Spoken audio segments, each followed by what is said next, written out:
നമുക്ക് ദൈവസന്നിധിയിൽ പ്രാർത്ഥിക്കാം. സ്നേഹവാനായ ഞങ്ങളുടെ ദൈവമേ, സ്വർഗീയ പിതാവേ, നന്ദിയുള്ള ഹൃദയത്തോടെ ഞങ്ങൾ കർത്താവിനെ സ്തുതിക്കുന്നു, സ്തോത്രം ചെയ്യുന്നു. ഇന്ന് പകൽക്കാലം കർത്താവേ, ഞങ്ങൾ സ്നാന ശുശ്രൂഷയ്ക്കായി അങ്ങയുടെ സന്നിധിയിലേക്ക് ഞങ്ങൾ അടുത്തു വരികയാണ്. ഈ ശുശ്രൂഷ ദൈവം അനുഗ്രഹിക്കണമെന്ന് പ്രാർത്ഥിക്കുന്നു. ഇന്ന് പകൽക്കാലം സ്നാനപ്പെടുന്ന ഞങ്ങളുടെ പ്രിയപ്പെട്ടവർക്കായി സ്തോത്രം ചെയ്യുന്നു. ദൈവം അവരെ ബലപ്പെടുത്തുമാറാകണമേ.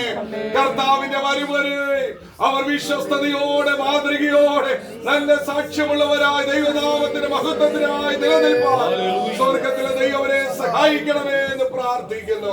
ഇതിനെ സാക്ഷ്യം വഹിക്കുന്ന എല്ലാ ദൈവദാസന്മാർ, ദൈവമക്കൾ, മാതാപിതാക്കൾ, കുഞ്ഞുങ്ങൾ എല്ലാവർക്കായി സ്തോത്രം. ഈ ശുശ്രൂഷ ദൈവം അനുഗ്രഹിക്കണമേ. ഈ ജലത്തെ ദൈവം ശുദ്ധീകരിക്കണമേ. ദൈവനാമ മഹിമപ്പെടുവാൻ ഇടയാക്കണം. പ്രാർത്ഥന കേട്ടതുകൊണ്ട് സ്തോത്രം ചെയ്യുന്നു. യേശു ക്രിസ്തുവിന്റെ നാമത്തിൽ തന്നെ.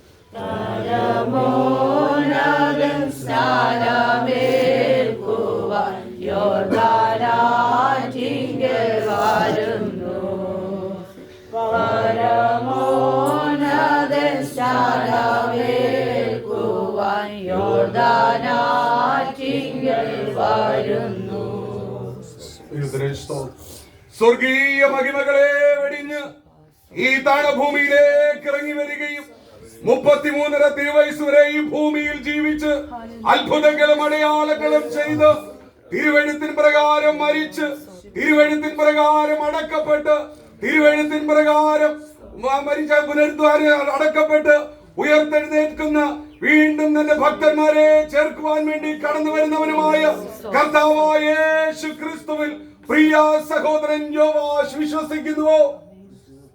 വിശ്വസിക്കുന്നവരെ സ്നാനപ്പെടുത്തണമെന്ന് ദൈവവചനത്തിൻ പ്രകാരവും നിന്റെ സാക്ഷി വാചകത്തിൻ മുദ്രയിൻ പ്രകാരവും ഈ ജലാശയത്തിൽ ഞാൻ നിന്നെ പിതാവിന്റെയും പുത്രന്റെയും പരിശുദ്ധാത്മാവിന്റെയും നാമത്തിൽ സ്നാനപ്പെടുത്തുന്നു.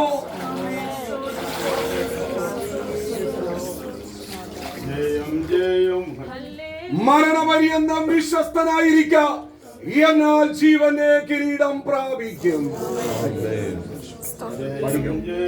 ഹല്ലേലൂയ, ജയം ജയം.